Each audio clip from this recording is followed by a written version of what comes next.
দুর্গাপুজোর সময় পাড়া থেকে সবাই ঠাকুর আনতে যাবে, তো সেই জন্য সবাই রেডি হচ্ছিল। আমার একদমই যাওয়ার ইচ্ছে ছিল না, কিন্তু বরের জোরের কারণে আমারও যেতে হয়েছে।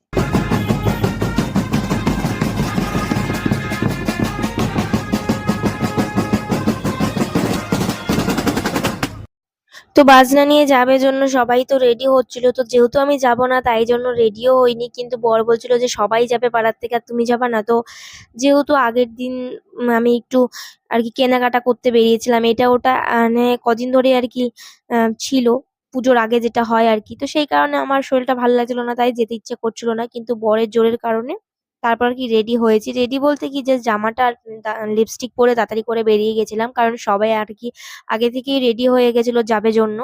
তো আর পালবাড়িটা খুব একটা দূরেও ছিল না আমাদের এখান থেকে, মানে যেখানে আমাদের পাড়ার থেকে আর কি পালবাড়িটা খুব একটা দূরে না। তো সেই কারণে আর কি বেশিক্ষণ লাগবেও না, তাই জন্য আর কি ঠিক আছে যাই। আর এদিকে দেখো সবাই তো একবারে সেই নাচ শুরু করে দিয়েছে ঠাকুর আনতে যাওয়ার সময়।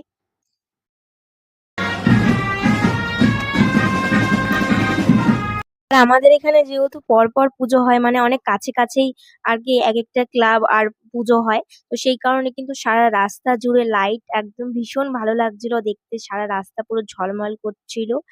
তো অন্য জায়গায় যেরকম কি হয়, অনেক দূর দূর পুজো হয়, কিন্তু আমাদের এখানে পুরো অলিতে গলিতে, মানে মেন রাস্তা সমস্ত জায়গা জুড়ে লাইটিং, মানে রাস্তা বেরোলেই আর কি পুজো পুজো একটা ভাব থাকে।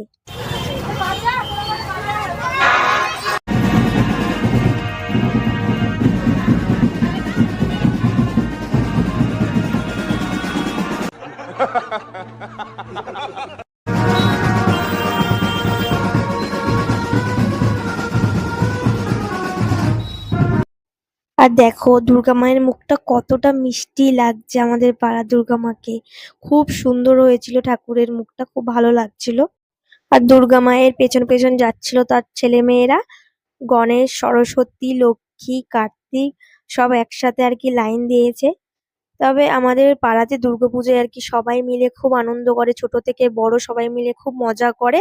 তো সবাই মিলে যেহেতু একসাথে মিলেমিশে পুজোটা করে, তাই জন্যই কিন্তু এতটা আনন্দ হয় পাড়াতে।